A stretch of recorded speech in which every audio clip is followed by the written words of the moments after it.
paz. Eu reitero neste momento a minha alegria de estar aqui nessa igreja, com todas vocês, com as pessoas que nos acompanham pelo canal do YouTube aqui da igreja. É grande a minha felicidade, eu me sinto lisonjeada, honrada por poder vir aqui compartilhar da palavra do Senhor com vocês. Fico muito feliz e, como a Ilha apresentou, para as irmãs que não estavam, ontem eu sou a Valéria, eu moro ali em São Luís, sou a esposa do Lucas, mãe da Mavi, que vai fazer 5 aninhos, e do Ben Lucas, que tem 2 anos e 8 meses. Se o Senhor permitir, nós iremos servi-lo ali na 2ª igreja de Imperatriz, a partir do mês de janeiro do ano que vem. Então, queridas, ontem nós começamos a falar sobre essa carta maravilhosa que Paulo escreveu a Tito, no capítulo 2, só os versículos 3 a 5, e eu convido você a abrir a sua Bíblia para fazermos juntas essa leitura.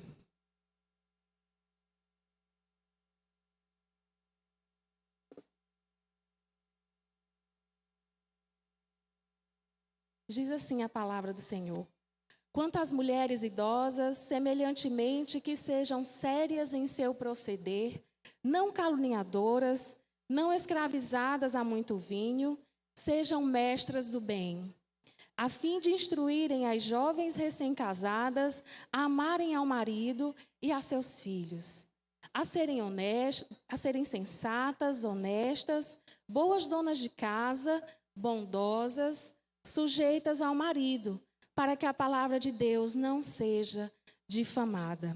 Que o Senhor abençoe essa palavra em nossos corações.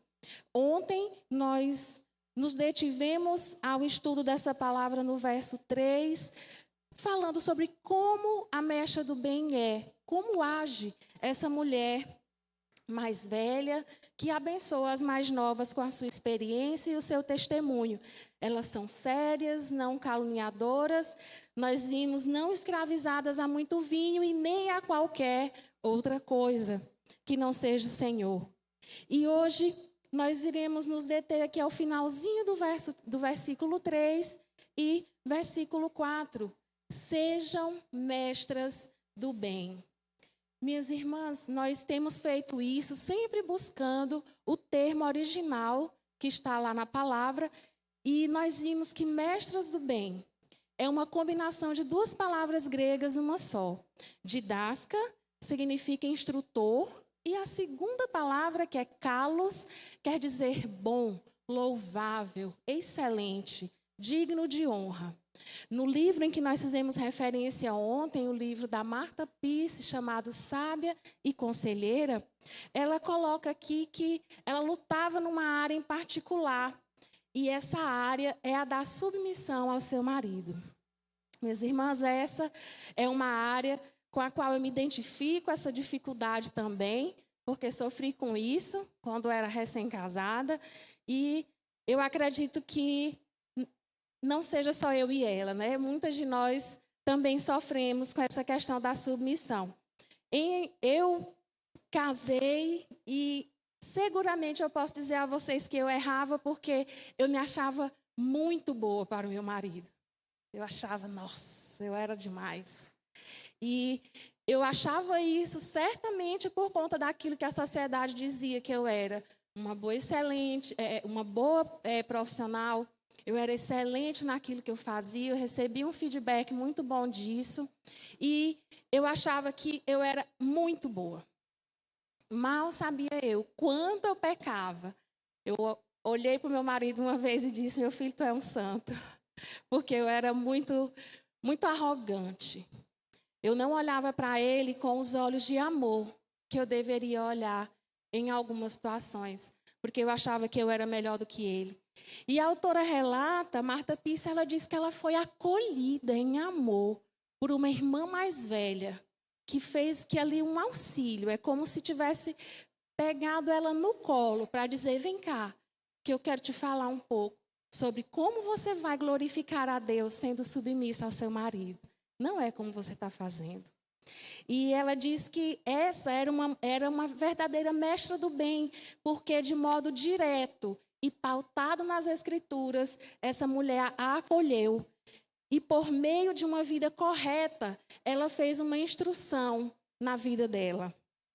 Eu não tive a mesma sorte, mas o Senhor, pelos seus meios, me ensinou muito e eu até hoje continuo aprendendo. E aí nós podemos pensar, como essa mulher se tornou uma mestra do bem? Por onde começar? Como aprender? Então nós vamos ver que nós precisamos estudar a sã doutrina, se nós quisermos ser como essa mulher. A doutrina é o que a Bíblia ensina acerca de qualquer assunto. Nós somos tentadas a achar, a acreditar que somente os homens devem estudar teologia, porque eles serão pastores, irão servir. Mas, na verdade, eu me lembro aqui nesse momento de uma frase do John Piper, em que ele diz que teologia fraca produz mulheres fracas. Eu não sei se as amadas já ouviram.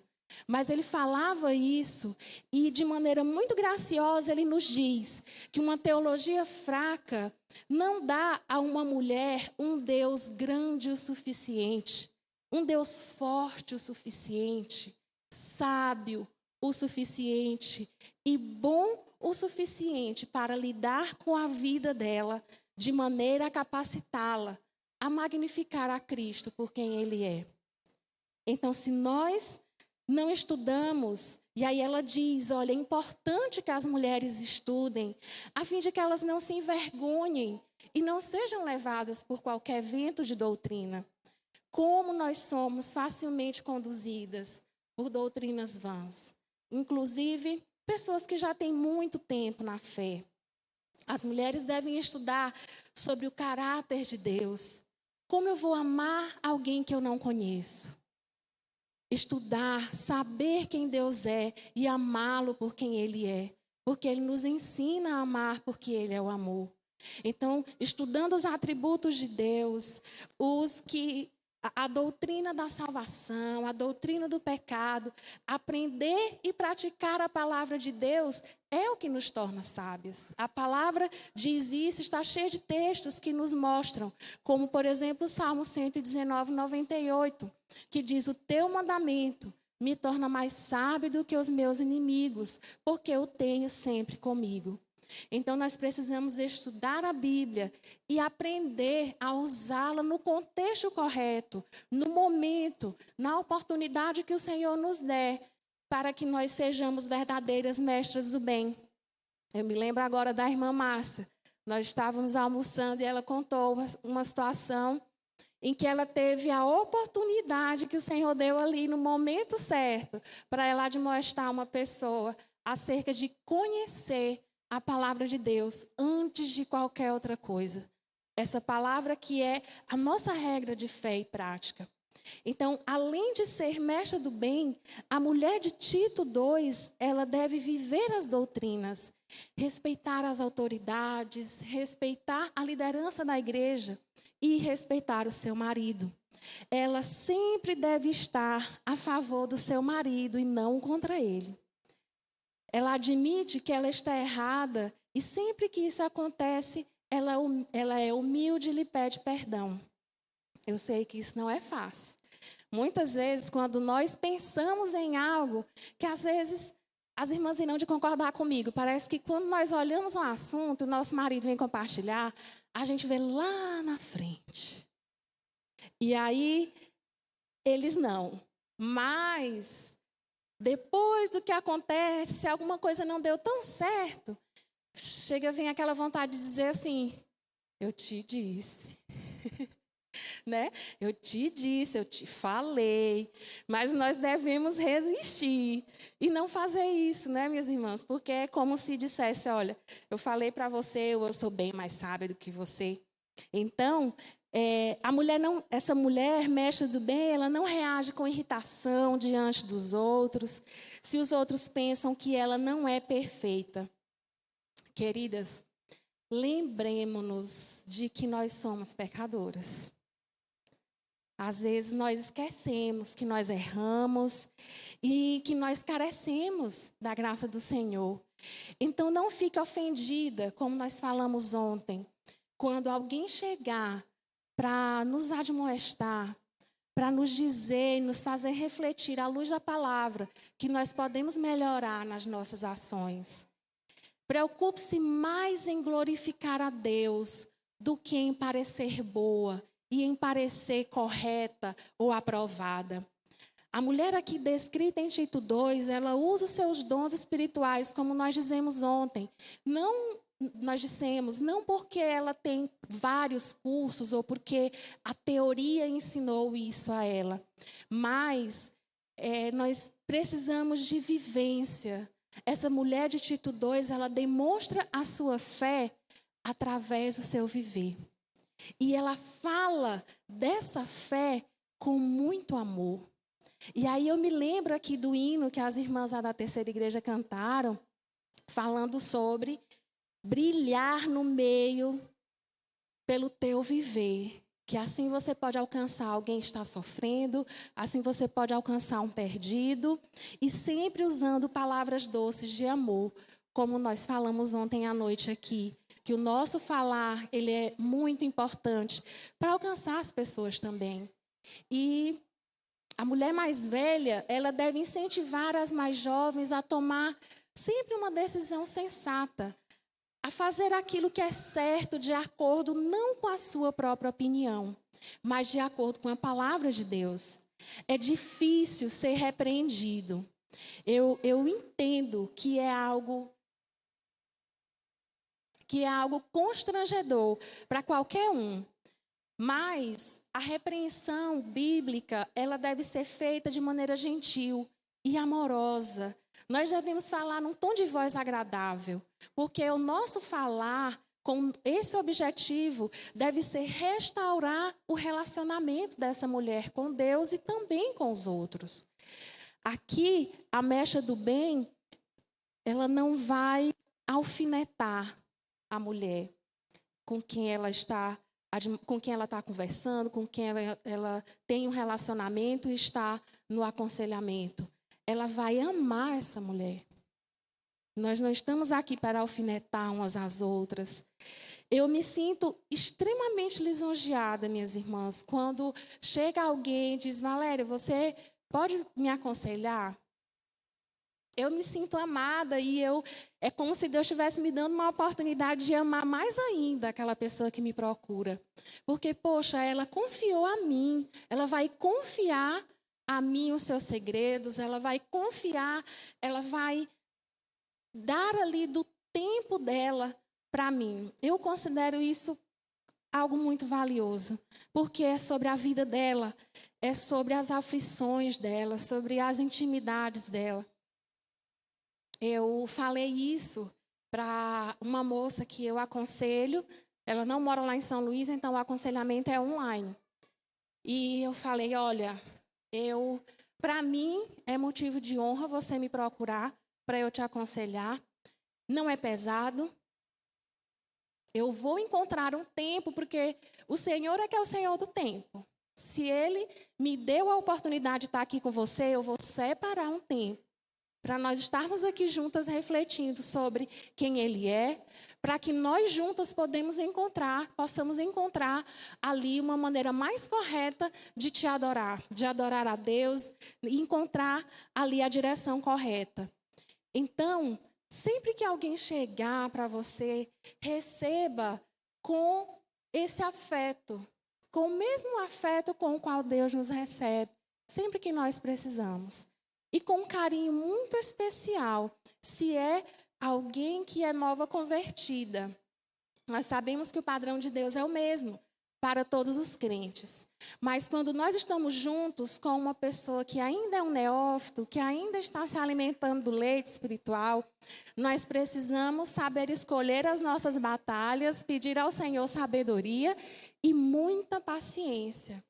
Porque algumas coisas que para quem já está mais na frente, para quem já tem mais tempo na fé, são pequenas coisas, chegam a ser bobagens. Mas para quem é novo na fé, não. É algo diferente, pode ser algo mais difícil. Então, o que fazer? Existem muitas coisas que ainda não foram ensinadas a essa mulher. Então, use as Escrituras para ensinar os princípios bíblicos de repreensão. Repreenda sempre de maneira gentil e clara. Explique como ela pode corrigir o seu erro. Educar na justiça é um processo que deve ocorrer sempre, até que se torne algo que faz parte do caráter daquela mulher.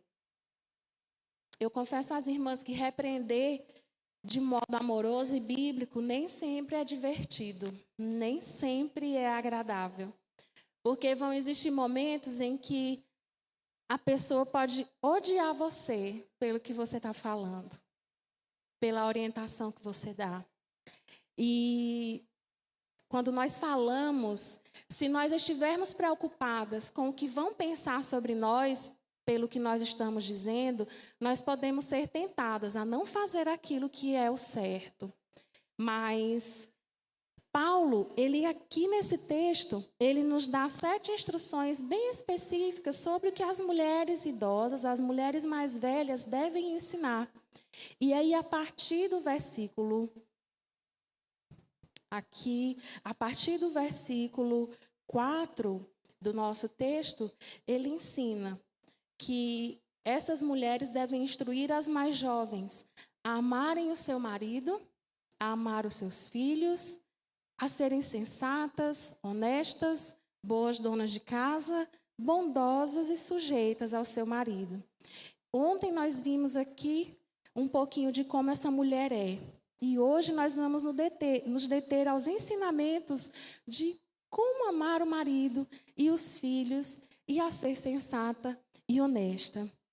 Minhas irmãs, analisando a raiz dos termos amar o seu marido, a palavra grega filandros significa amor, amar o marido ou considerá-lo um amigo querido. Exemplo de uma pregação que eu me lembro de ter escutado, porque na maioria das vezes quando você pergunta a alguém, por que você quer se casar? Geralmente o que a pessoa diz? Porque eu quero ser feliz, né? E o marido também, a moça fala isso, o rapaz também diz isso. Mas essa é uma visão errada sobre o casamento. Se eu me caso pensando que eu vou feliz, eu vou me casar porque eu quero ser feliz, o amor está sempre voltado para você, não está voltado para o outro. Eu só vou conseguir viver bem e ser feliz se eu fizer o meu cônjuge feliz e o pensamento dele também ser de igual forma. Caso contrário, o tempo todo você vai estar pensando e focando no amor em si mesmo. Então, a mestra do bem, ela vai ensinar a mulher mais nova o amor filos, o amado, o amor ágape, o amor de uma só carne. Nós somos ou nós deveríamos ser orientadas pelas mulheres mais velhas a demonstrar amor. E aqui eu me atrevo a dizer que você deve olhar para o seu marido com olhos de admiração. Você deve olhar para ele não para idolatrá-lo, porque isso já é pecado.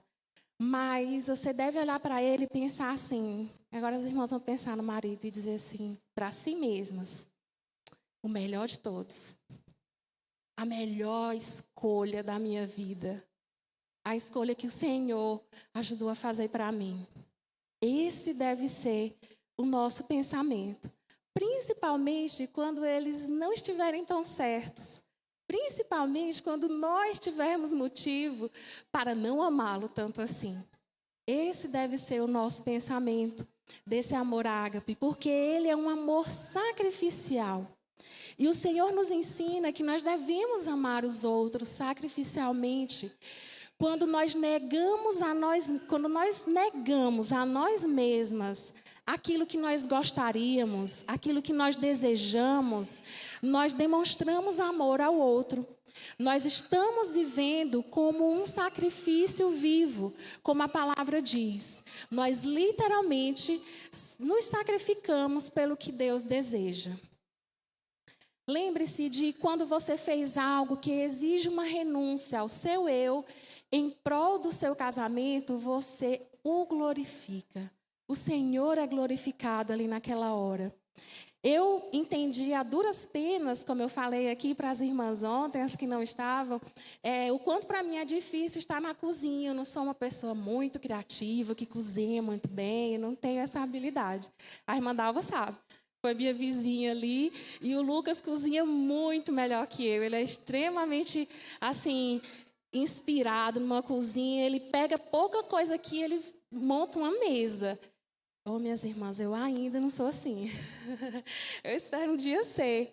Mas, a duras penas, eu entendi o quanto eu glorifico a Deus quando eu faço uma boa comida e o meu marido e os meus filhos são alimentados. Eu entendi a duras penas também o quanto eu glorifico a Deus quando eu lavo as roupas, quando eu organizo a casa várias vezes no dia, as mesmas coisas, porque os meus filhos bagunçaram, e eu vou lá e arrumo de novo. Eu entendo, e a palavra nos diz que não é por mim, nem é só por eles que nós fazemos isso. Nós fazemos isso pelo Senhor, para que o Senhor seja glorificado através do nosso casamento. Então, ensinar aqui a mulher mais jovem sobre o amor, uma só carne, como diz a palavra, ele vai muito além da união física.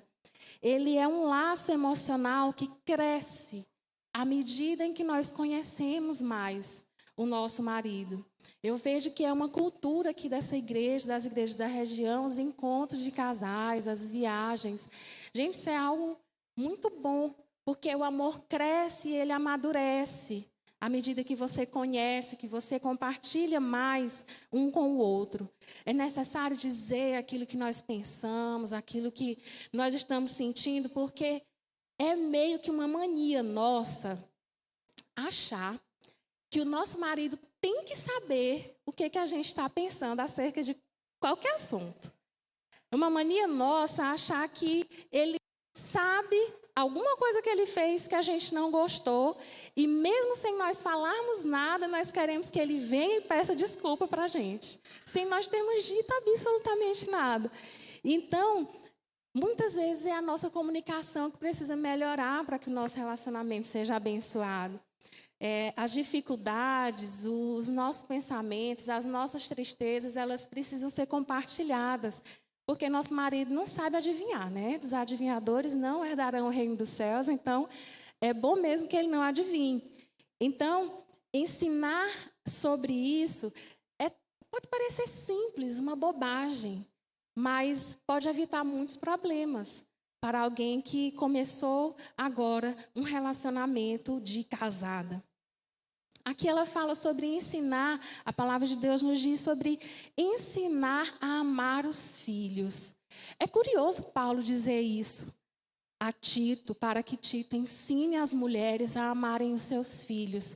Porque nós temos uma ideia de que é natural que uma mãe ame os seus filhos, não é verdade? É natural, né? Vai engravidar, o filho vai nascer e a mãe vai ser uma mulher devotada. Então, a ideia é de que a mãe considere o seu filho muito amado e querido. Nós temos essa visão romantizada da maternidade, minhas irmãs, que nem sempre é real.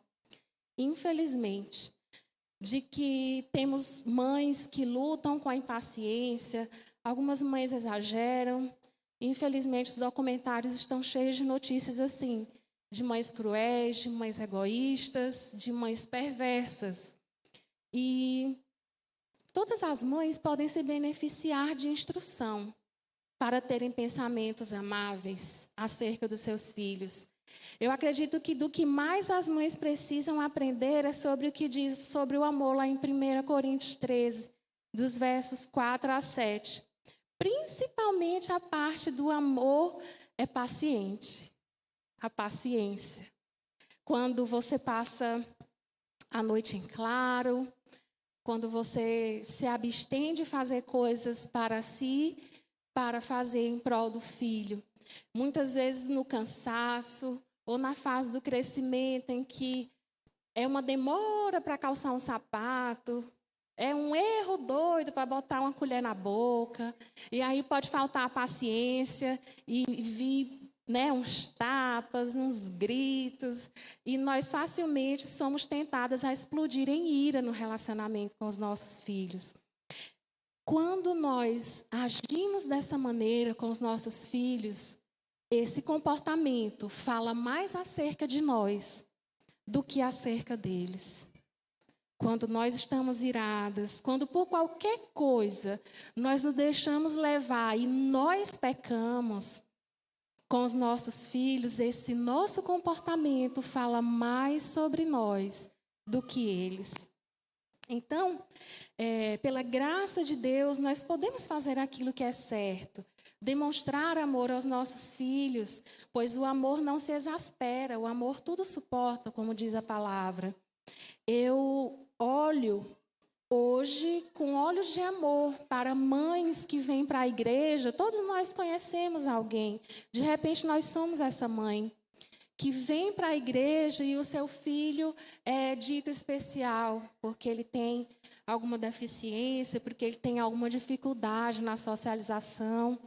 E eu me lembro de mães receberem olhares, assim, fuziladores, digamos assim, olhares de condenação.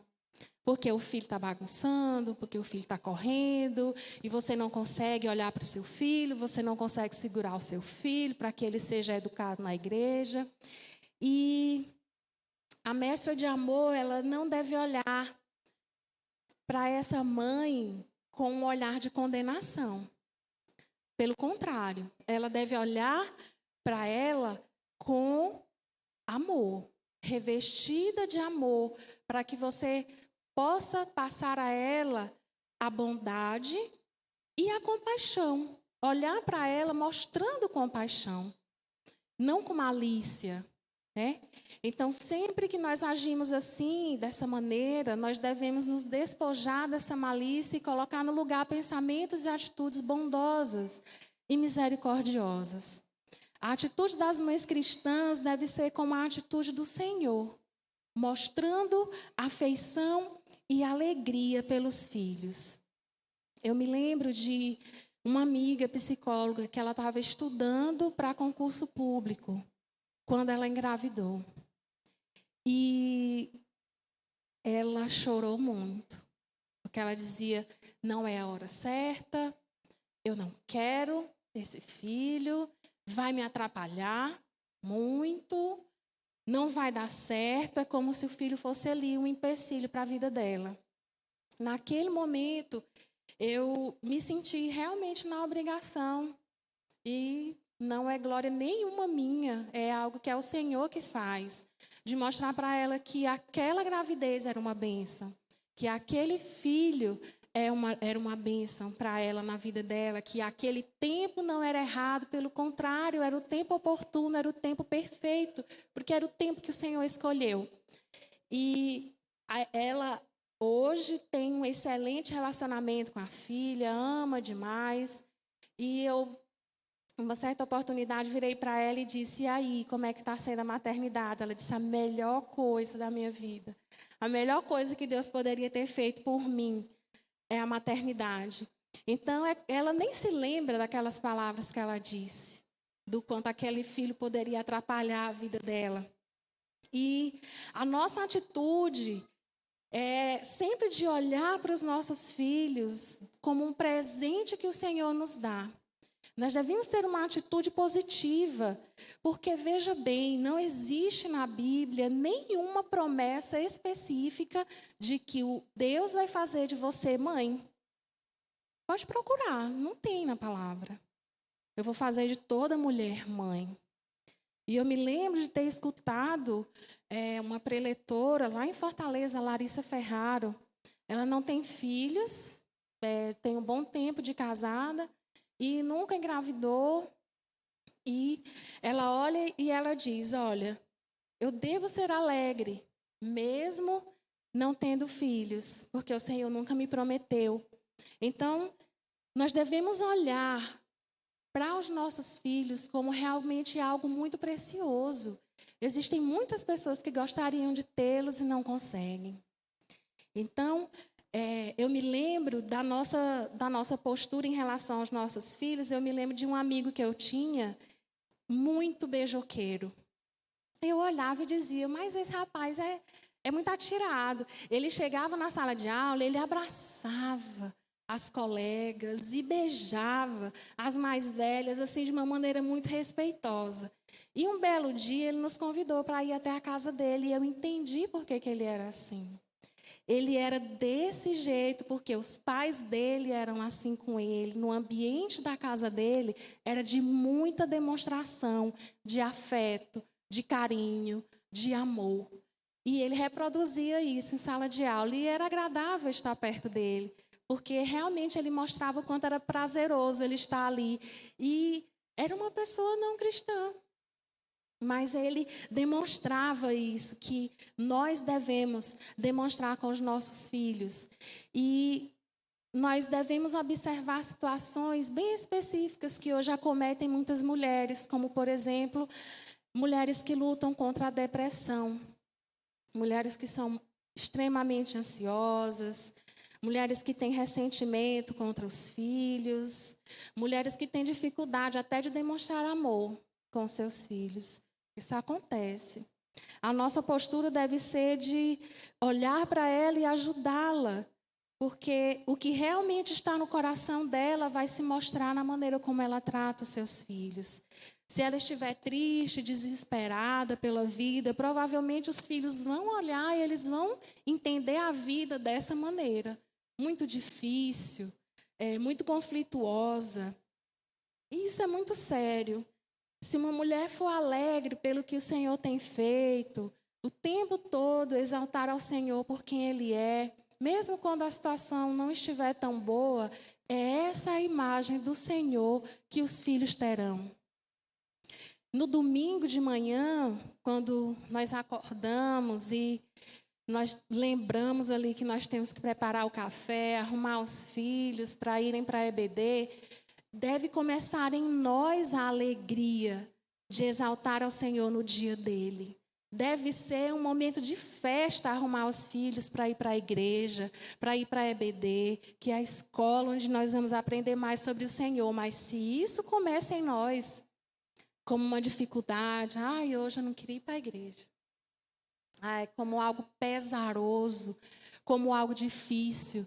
É dessa maneira que os nossos filhos irão entender como nós olhamos para o Senhor, a maneira como nós vamos. Então, deve ser um momento de alegria nós estarmos ali dispostas. Deve começar em nós, porque os nossos filhos irão observar em nós essa disposição. E agora vem uma parte bem difícil, que é a de aplicar uma disciplina amorosa.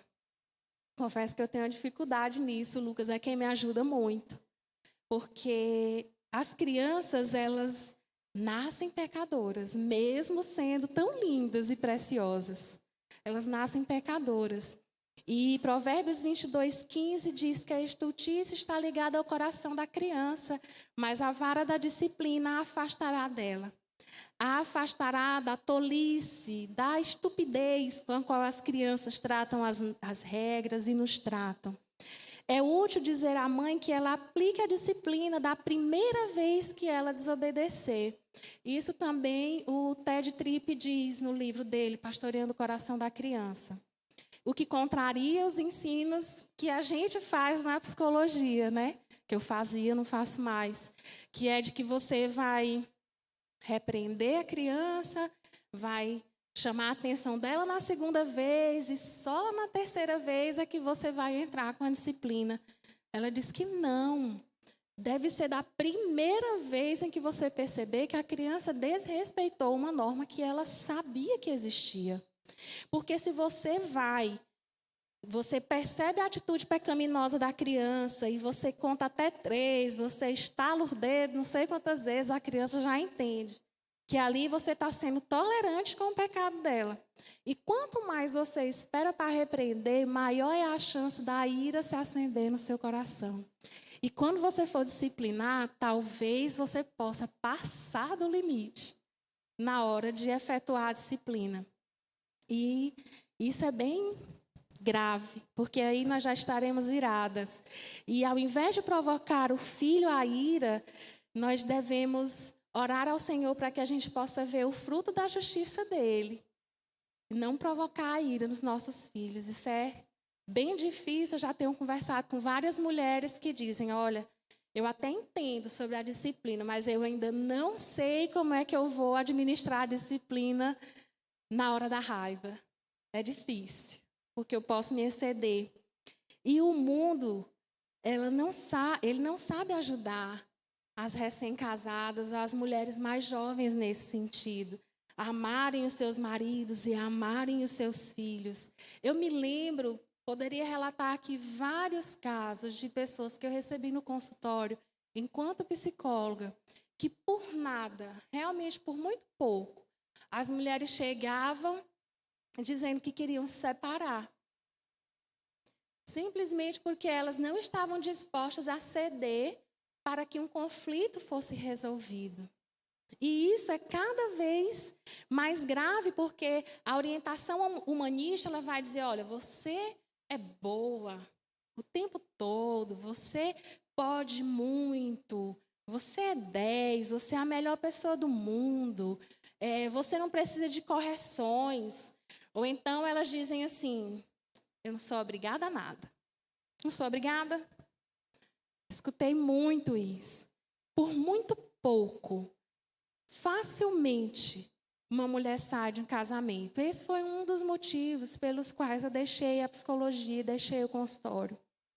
Porque lá no consultório, eu não posso admoestar uma mulher e dar um conselho precioso como esse para ela. Porque eu, enquanto psicóloga, atendo a um código de ética que eu devo respeitar. Quando eu dou um conselho para ela, baseado no que a palavra de Deus diz, é como se eu dissesse a ela, a minha fé, a minha crença é melhor, ela é superior ao que você acredita. Então, eu não posso fazer isso dentro do consultório. E muitas vezes eu sofria ao perceber que eu não podia fazer isso. Várias vezes eu fui confrontada e eu pedi ao Senhor, Senhor, me ajuda, porque esse é o meu ganha-pão. Eu estudei psicologia porque eu amava psicologia. Eu trabalhei como psicóloga por mais de 11 anos, amando o que eu estava fazendo. E aí eu cheguei diante do Senhor e disse, olha, o Senhor há de me ajudar. Porque o Senhor permitiu que eu me formasse, o Senhor permitiu que eu passasse no concurso público, o Senhor abriu portas de trabalho para mim, então, Senhor, me ajuda.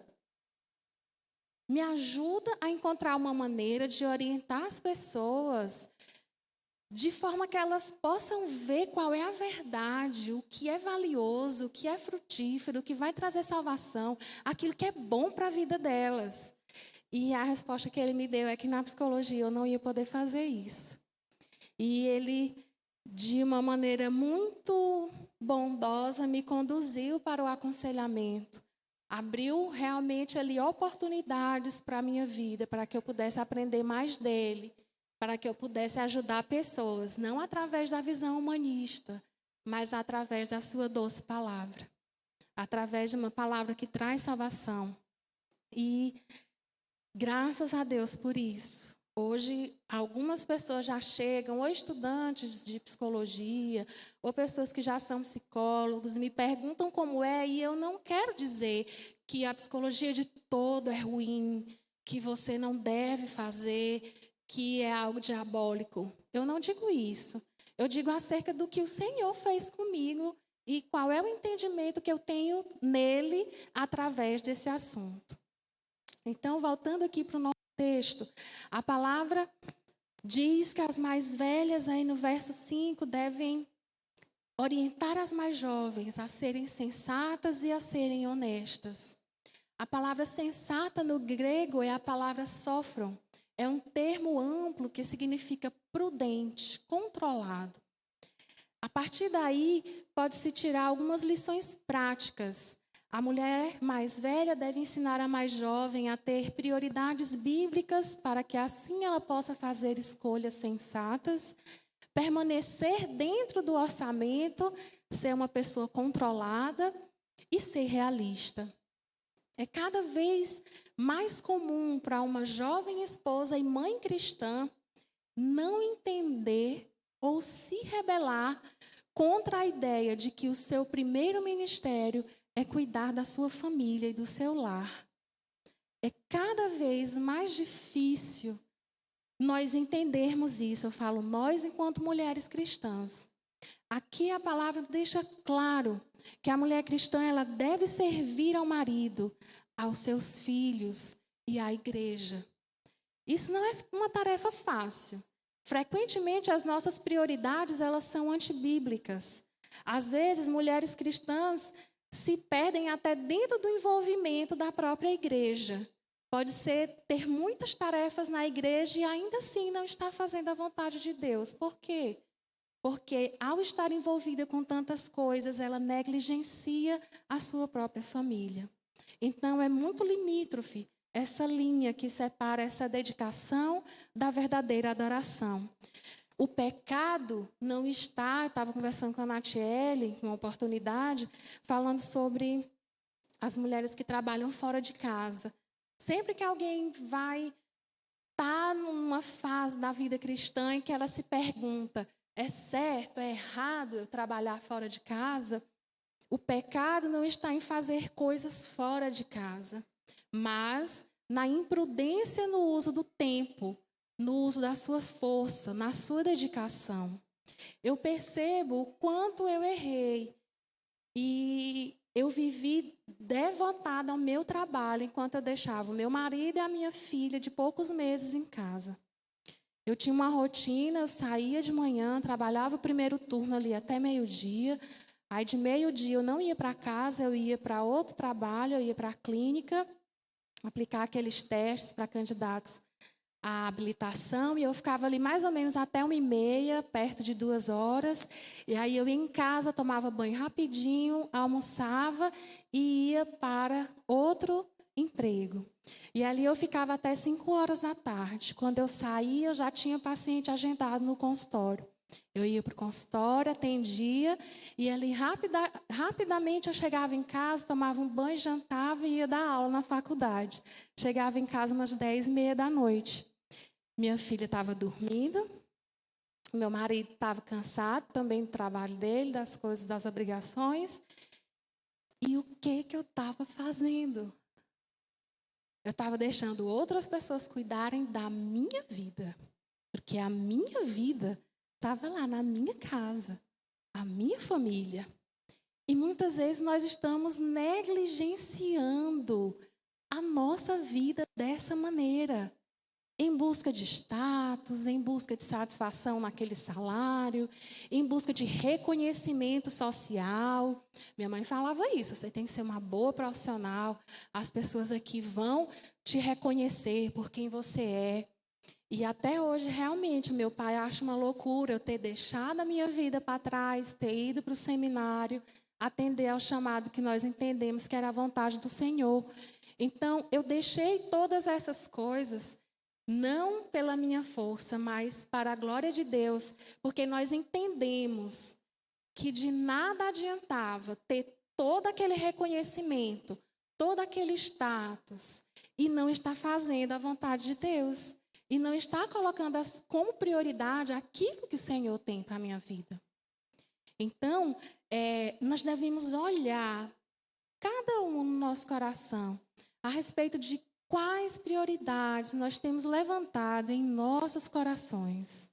Nós estamos realmente agradando a Deus, a nossa cosmovisão, a nossa visão de mundo, da nossa casa, da nossa família, qualquer assunto na nossa vida, ele deve ser orientado pelo que a palavra de Deus diz. Não pelo que o mundo diz, porque facilmente nós somos seduzidas pelo que o feminismo diz, erguendo as mulheres, esse feminismo que também entrou de uma maneira muito sutil dentro das nossas igrejas. Devemos voltar o nosso olhar para o Senhor e permanecer naquilo que Ele tem nos ensinado, mesmo que seja tão difícil de fazer. É a vontade dele que é boa, que é perfeita, que é agradável para nós. A maneira que ele planejou é melhor do que aquela que nós achamos, porque ele nos fez. Então, sensata, que como a palavra nos diz, prudente, controlada, também diz respeito a permanecer dentro do orçamento. Sermos alguém que somos sensatas no uso do dinheiro. Facilmente, mulheres mais jovens se perdem quando o assunto é finanças. Claro que essa não é uma regra, mas o mais triste de se perceber no contexto de mulheres que não sabem lidar com o dinheiro é que elas não estão contentes com aquilo que o Senhor lhes deu. Uma das influências mais importantes que a mulher mais velha pode ter sobre uma mulher mais jovem é ajudá-la a ter gratidão e contentamento com aquilo que o Senhor nos dá, ao invés de queixas, ao invés de murmurações. Por muito pouco, eu olho e aí eu posso pensar, mas eu não tenho aquela roupa, aquele celular, aquele sapato, aquela bolsa que eu queria, que está na moda, que chegou na loja da minha irmã lá da igreja, eu queria muito comprar. Muitas vezes nós não temos prudência para olhar para isso e entender que nem tudo aquilo que chega eu vou poder ter, até porque eu não posso não precisar daquilo. Então, nós devemos ser gratas a Deus pelo que temos e pelo que o Senhor tem nos ensinado. Ter uma boa mente envolve encarar a realidade com esperança em Deus. Às vezes, nós somos levadas, nós estamos saindo de um período pandêmico, de um período em que a nossa vida foi revirada de cabeça para baixo. Nós perdemos muitas pessoas, nós sofremos demais. Nesse período, nós ficamos isoladas, nós vivemos em momentos realmente muito difíceis. Poucas pessoas podem dizer, eu não peguei Covid, né? Poucas pessoas. E eu me lembro de ter feito uma live para o Departamento Nacional de Adolescentes, com alguns líderes, e as pessoas perguntavam sobre o que nós vamos pensar nesse momento de tanta dificuldade que nós estamos passando, nesse momento em que a nossa fé tende a fraquejar. E aí nós devemos nos lembrar dessa palavra do Senhor, lá em Filipenses 4, em que ali o apóstolo nos diz onde deve estar o nosso pensamento, onde nós devemos colocar o nosso coração. Filipenses 4 nos ensina a ocupar a nossa mente com tudo que é verdadeiro, ao invés de sermos assaltadas pela ansiedade. Com muita frequência, nós vivemos ansiosas. As pesquisas mostram que o Brasil é o país mais ansioso do mundo. Nós passamos até dos Estados Unidos. É o país que mais vende medicação para a ansiedade.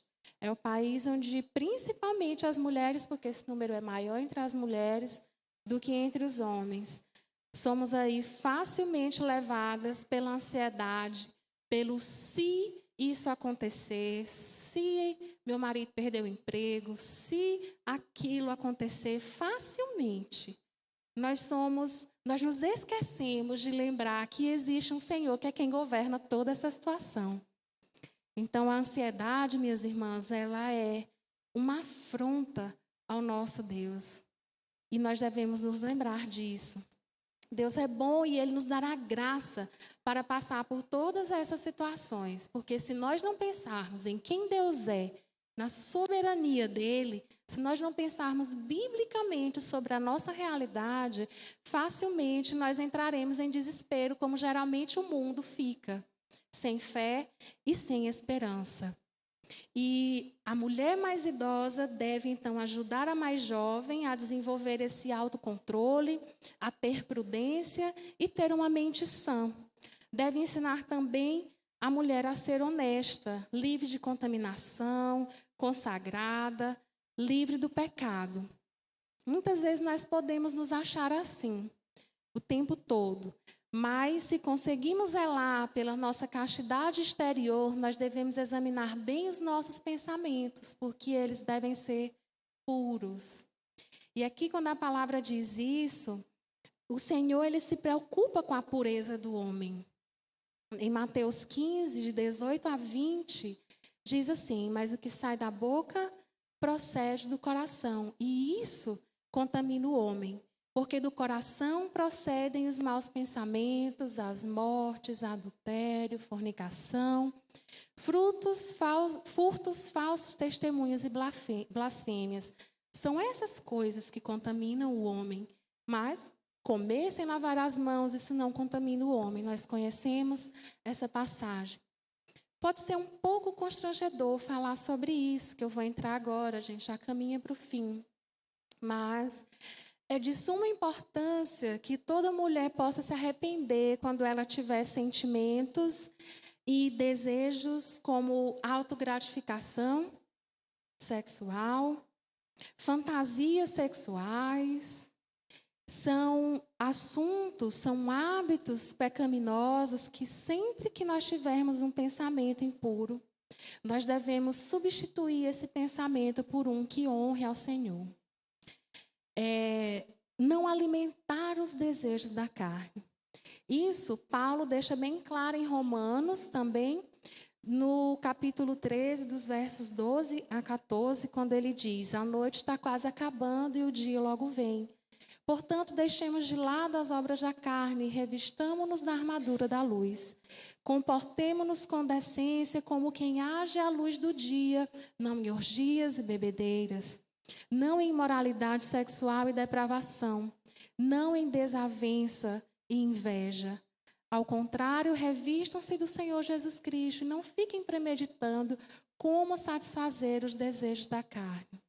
Pode significar, por exemplo, nós falamos um pouquinho sobre isso ontem, sobre as nossas pequenas idolatrias, nossos pecadinhos que nós guardamos lá no fundo da gaveta, os pecados favoritos, como passar muito tempo no celular, várias horas, 10 horas por dia, das 24 no celular. Quando nós olhamos lá, a gente pode olhar o nosso tempo e eu cheguei a usar o celular 10 horas por dia.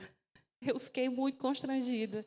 Eu me lembrei de quando o pastor falou assim: será que se existisse aquele telão lá na hora do julgamento, você ia dizer que não teve tempo de orar? Você ia ousar dizer isso para o Senhor, que você não teve tempo de orar, que você não teve tempo de ler a Bíblia, se você passa 10 horas no celular?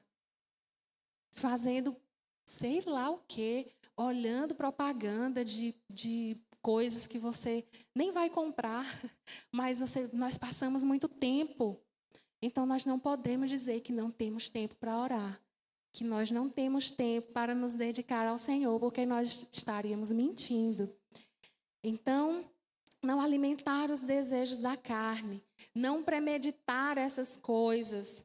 A mulher mais velha, ela pode estar ajudando mulheres mais jovens em situações bem difíceis. Eu sei que aqui pode ter irmãs, você também que nos acompanha online, irmãs que ajudaram outras irmãs com desejos homossexuais, por exemplo. Mulheres que sofrem porque têm desejos homossexuais e não conseguem lidar com eles. Pessoalmente, eu pude fazer isso e dizer às irmãs que foi uma das coisas mais difíceis que eu já tentei fazer. Porque se nós confiarmos só nas nossas forças, nós vamos olhar para aquele desejo que aquela mulher diz ardentemente ter e dizer: você nunca vai conseguir vencer isso. Você nunca vai conseguir passar por esse pecado. Mas aí nós nos lembramos que a obra não é nossa, que a obra é do Senhor, que é o Santo Espírito dele que conduz esse processo. E é um processo que deve acontecer de dentro para fora. As atitudes, as roupas, a maneira de se portar, tudo vai refletir o que está no coração da pessoa. Então, podemos ajudar uma pessoa que está passando por essas lutas, uma jovem que está se prostituindo com o namorado, ou uma mulher de meia idade que está adulterando. Só de pensar nessas coisas chega a dar um calafrio em nós. Mas são problemas pelos quais as nossas irmãs passam. Nós podemos ser assaltadas também e passar, porque somos pecadoras. Mas lembrem-se daquilo que nós temos dito. A mulher que é mestra do bem, ela recebe a sua irmã que está passando por problemas como esses, como o Senhor nos recebe. Com amor, com gentileza, com sutileza, com palavras doces, de maneira firme e clara. Porque nós fomos orientadas para fazer isso. Lembra lá do que nós falamos ontem? Quando Paulo orienta a Tito, ele não diz: Tito, você deve orientar essas mulheres. Ele não diz isso. Ele diz: são as mulheres na igreja local, é aqui na sua igreja, que vão existir mulheres mais velhas, experientes na fé, que amam a palavra de Deus, que devem orientar e aconselhar as mulheres mais jovens que passam por esses problemas. Então, se ainda assim nós estivermos aconselhando diante de uma mulher que passa por esses problemas, seja qual for esse problema que está afastando ela do Senhor, se ainda assim, depois de toda a orientação, essa mulher não se arrepender, aí é um caso de disciplina. O seu pastor e os anciãos, o conselho da sua igreja deve ser chamado para ajudá-la, e aí a igreja já fica envolvida nisso. Primeiro nós fazemos conforme Mateus 18, nós chamamos ali 2 ou mais testemunhas para confrontá-la, mas se ainda assim não houver sinais de arrependimento, desejo ali de permanecer no pecado, a igreja, o pastor e as autoridades da igreja, a liderança deve ser chamada. Mas, minhas irmãs, o arrependimento desses pensamentos e os atos impuros, eles produzem honra a Deus. A mulher mais jovem deve permanecer pura. E isso significa não se expor facilmente à impureza. Ensinar as mais jovens a serem honestas é um grande desafio, porque nós vivemos em uma cultura sexualizada. O sexo é um Deus aí fora. E ele foi planejado para ser maravilhoso, para ser saudável, para ser algo bom. Mas o homem, com sua pecaminosidade, o perverteu. Então, o transformou aí em algo sujo e muito imoral. Quando a palavra de Deus fala sobre serem sensatas e serem honestas, as mulheres mais velhas precisam ensinar as mais jovens. Precisam ensiná-las a serem honestas, ajudá-las e protegê-las, a serem jovens que vão resistir ao pecado sexual, que vão resistir à imoralidade, que vão resistir a não serem verdadeiras. Devem exortá-las a se arrependerem, como diz o hino, brilhando ali no viver dela, em todos os círculos de convívio que o Senhor der. Minhas irmãs, com doces palavras de amor, é que as mestras do bem usam aquilo que o Senhor nos dispõe, que é a sua palavra, para instruir e admoestar. Amanhã nós vamos falar sobre como as mulheres são boas donas de casa, são bondosas e sujeitas ao marido. Para quê? Para que a palavra de Deus não seja difamada. Minhas queridas, baixemos as nossas cabeças, vamos orar ao Senhor. Pai amado e Deus bendito, nós te damos graças, Deus, aqui por esse momento. Pai, eu te agradeço por cada um que ouve essa palavra, a palavra do Senhor, aquela que nos admoesta, que é luz para os nossos caminhos. Ó Pai, aquela que diz sobre como nós devemos viver, de maneira a te agradar e a engrandecer o teu santo nome. Te agradeço, ó Deus, porque o Senhor é bom com cada uma de nós, ainda quando não merecemos. Pai querido, que nós possamos entender e viver como pessoas que são instruídas para serem mestras do bem. Pessoas que vão orientar as mais jovens ali a passarem pelos vários problemas que a vida oferece. Agradeço-te, ó Senhor, também, porque aqui temos várias mestras do bem, pessoas que já viveram mais ainda do que aquelas mais jovens, que são recém-mães, recém-casadas e recém-mães. Pessoas que podem, ó Deus, através do testemunho, da riqueza daquilo que o Senhor as ensinou, ensinar, admoestar, de maneira a viver para honrar o nome do Senhor. Pai, eu te agradeço e eu te peço que essa cultura do discipulado possa ser nutrida ricamente nessa igreja, aqui nas nossas igrejas, nessa cidade, primeira, segunda, terceira, que os nossos corações possam entender que essa é a boa vontade do Senhor para nós. Que nós possamos entender que o Senhor nos dá um plano perfeito para viver a nossa feminilidade, mesmo que ela contrarie o que a sociedade geral diz, o que o mundo diz.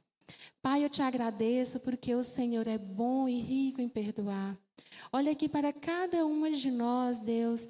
Olha para os nossos corações. Nos ajuda em nossas falhas. Ajuda-nos, ó Deus, a te seguir e a te amar como a primeira coisa, a mais importante das nossas vidas. Ajuda-nos a entender que a nossa família, que o nosso casamento, os nossos filhos são o nosso primeiro ministério. Pai querido, é no nome precioso de Jesus que oramos e te agradecemos. Amém. Obrigada, minhas irmãs.